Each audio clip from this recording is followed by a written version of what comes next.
क्या तुमने कभी सोचा है कि अगर यूजी इतादोरी के जगह मेग्यूमी अगर सुकुना फिंगर खाता तो क्या होता?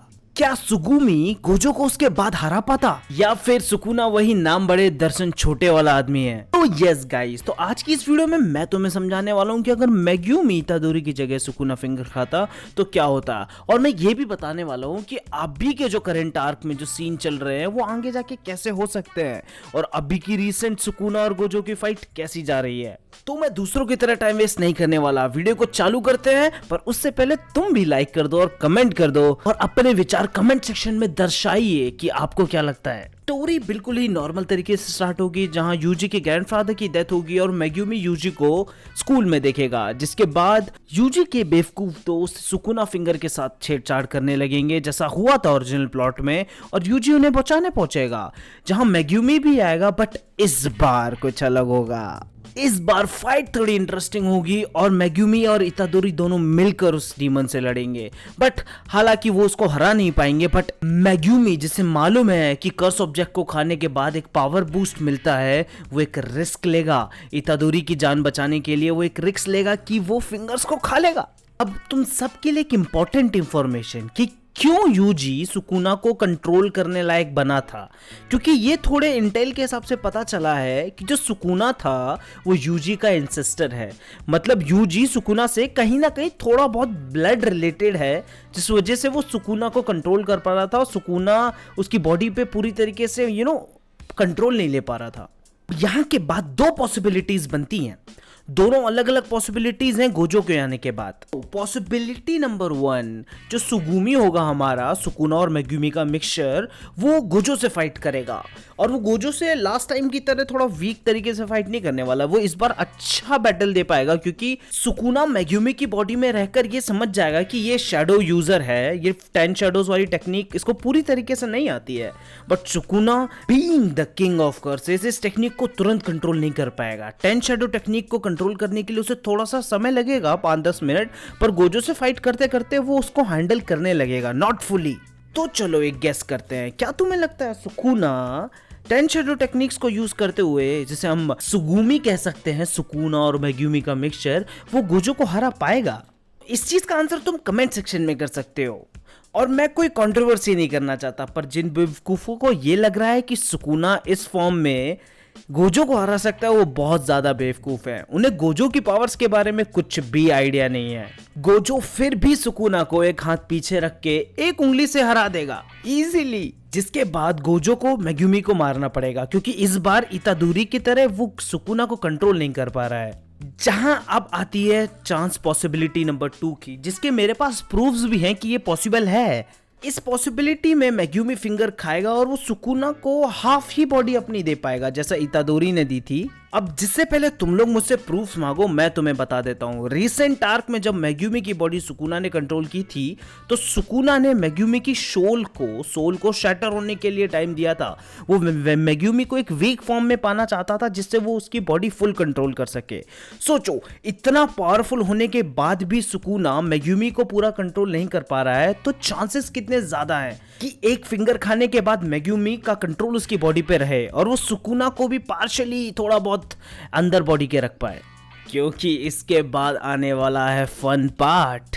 स्टोरी वही नॉर्मल चलने वाली है, गोजो का एटीट्यूड वही रहने वाला है। वो मेग्यूमी को जिंदा रहने देगा, क्योंकि उसको मालूम है कि यार सबसे पावरफुल कौन है, गोजो ऑब्वियसली। स्टोरी बिल्कुल नॉर्मल चलेगी अंटिल द एपिसोड 5, जहां तुम्हें याद है कि इतादोरी जो था उसने अपनी पूरी बॉडी खो दी थी सुकुना के हाथों। सुकुना फिर से सेम हरकत करेगा, बट इस बार there is no coming back, क्योंकि सुकुना को जो डिजायरेबल होस्ट चाहिए वो मेग्यूमी पहले से है।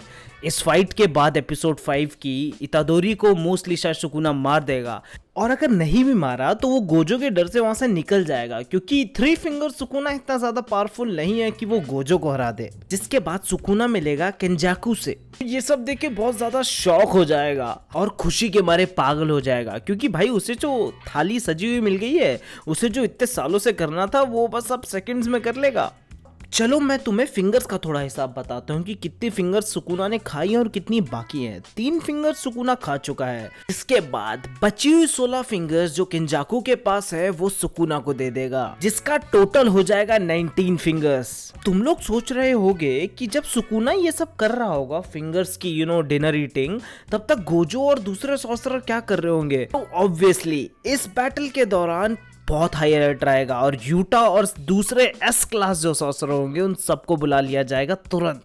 माने शिबा एक्ट कभी होगा ही नहीं, गोजो कभी भी लॉक नहीं होने वाला, एंड मेरे ख्याल से तोजी फुशिगिरो भी कभी रिवाइव नहीं होगा दोबारा, क्योंकि यहाँ फाइट होने वाली है सुकुना वर्सेस सॉर्सरर्स की। मेजर पॉइंट ऑफ अट्रैक्शन होगा सुकुना वर्सेस गोजो, जो एग्जैक्टली सेम होने वाला है जो इस आर्क में चल रहा है। बस इतना होगा कि कुछ कैरेक्टर्स हैं जो मर चुके हैं वो रहेंगे इस बार। ये एक बहुत मेजर स्पॉइलर है तो मैं इस बारे में तुम्हें नहीं बताने वाला, बट ये याद रखना बहुत सारे मेजर कैरेक्टर शिबा आर्क और उसके बाद वाले आर्क में मरने वाले हैं। तुम लोग ये भी सोच रहे होंगे कि सुकुना की जो 20th फिंगर है वो कहाँ है, और अगर वो सुकुना के पास नहीं है तो सुकुना कैसे फुल पावर मोड में है इस वक्त। तो ये दोनों चीजें काफी कॉम्प्लिकेटेड है, मैं तुम्हें एक्सप्लेन करता हूँ। करंट मांगा के हिसाब से सुकुना ने 20th फिंगर्स को एब्जॉर्ब तो नहीं किया है, जो 20th फिंगर है उसकी जगह उसने अपनी पूरी पुरानी ओल्ड डेड बॉडी खाई है, माने खुद को वापस खाया है, जिसने उसे 20th फिंगर के इक्विवेलेंट पावर दे दी है। जो रियल 20th फिंगर है वो सेफ है गोजो के पास। मतलब अगर फाइट के दौरान गोजो सुकुना को अगर वो फिंगर दे देता है गलती से, तो Sukuna will be more powerful than his past himself. वो 20th फिंगर्स की जगह 21 फिंगर्स का मालिक होगा और वो ज्यादा पावरफुल रहेगा। अब तुम लोग के दिमाग में चल रहा होगा कि 20 फिंगर सुकुना वर्सेस गोजो कैसा होगा। गोजो ने तो बोला था कि भाई मैं इसको ऐसे ही संभाल लूंगा, बट अब गोजो के पास 10 शैडो टेक्निक्स भी तो है। तो मैं तुम्हारे लिए ये चीज भी ब्रेक डाउन करके देता हूँ। पहले हम स्टार्ट करते हैं गोजो के पास कौन कौन सी पावर्स है और उनमें से कौन कौन सी बहुत ज्यादा पावरफुल है। एज यूजुअल हर स्पेशल कैरेक्टर की तरह गोजो के पास इनक्रेडिबल स्ट्रेंथ है और स्पीड है, जिसके बाद आती है उसकी टेलीपोर्टेशन पावर, जो उसको 200 से 300 या उसके रेंज के बीच में कहीं भी टेलीपोर्ट कर सकता है। नेक्स्ट कम्स लिमिटलेस, जो बहुत ही रेयर और बहुत ज्यादा पावरफुल टेक्निक है। इसके बाद पारी आती है रिवर्स कर्स टेक्निक, जिसकी वजह से वो बहुत ज्यादा ओवर पावर्ड हो जाता है और वो अपने किसी भी डैमेज वगैरह को नल करके अपने ऑर्गन्स को रीग्रो कर सकता है, एक्सेट्रा एक्सेट्रा।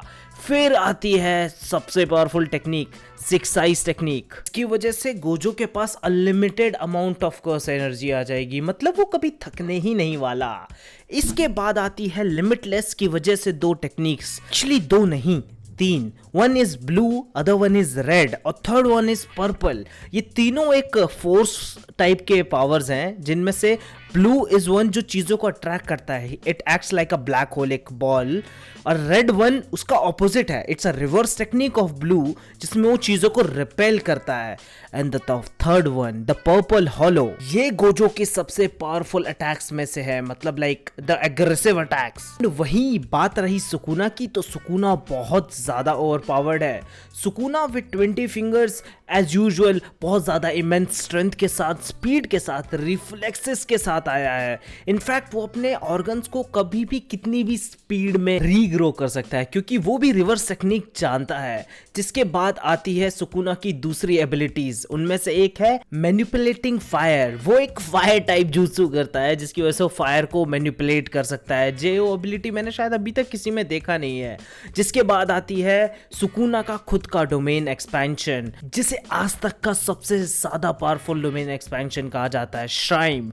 अब तुम बोलोगे यार गोजो का डोमेन ज्यादा पावरफुल है सुकुना से, तो ऐसा कुछ नहीं है। जैसा कि हमने पहले सीजन 1 में ही पढ़ा है कि जो डोमेन अंदर से ज्यादा पावरफुल होता है वो बाहर से इतना ही इजी टू ब्रेक होता है ना। बट जो सुकुना का डोमेन है श्राइम, उसकी कोई बाउंड्री ही नहीं है और वो आज तक के डोमेन्स में सबसे बड़ा डोमेन है, अराउंड 200 मीटर्स, जिसकी कोई बाउंड्री नहीं है। मतलब कोई भी बाहर अंदर आ जा सकता है, बट अंदर आओगे तो तुम शायद ही बच पाओ। जिसके बाद टेक्निक आती है डोमेन एम्पलीफिकेशन से, जिससे आप किसी भी सामने वाले के अटैक या डिफेंस को नलिफाई कर सकते हो। मतलब जीरो, मतलब गोजो का जो अपर शील्ड है, आउटर शील्ड, जिसकी वजह से उसे कोई छू नहीं पाता था, सुकुना उसे 2 सेकंड में नलिफाई कर सकता है। और उसके बाद आते हैं सुकुना के थोड़े बहुत डिफेंसिव अटैक, क्लीव और डिसमेंटल, जो उसके श्राइन वाले डोमेन में बहुत ज्यादा अच्छे से वर्क करते हैं। अब इस फाइट का एंड रिजल्ट क्या होगा वो तो मुझे नहीं मालूम, क्योंकि एट द एंड चाहे यूजी खाए या मेग्यूमी खाए, लड़ना तो गोजो को सुकुना से ही है जो मेग्यूमी की बॉडी के अंदर है। तो ये प्रोसेस को मैंने थोड़ा छोटा कर दिया और तुम्हें समझा दिया। बाकी इनकी पूरी फाइट जब रिलीज होगी तो मैं वो पक्का तुम्हें एक्सप्लेन करूंगा बहुत सारे स्पाइस के साथ। और अगर तुम्हें मसाला और ऐसी थ्योरीज पसंद है ना, तो जाके मेरा चैनल चेक करो भाई, गजब गजब माल भर रखा है। तब तक के लिए मिलते हैं नेक्स्ट वीडियो में। सायोनारा, हस्ता ला विस्ता।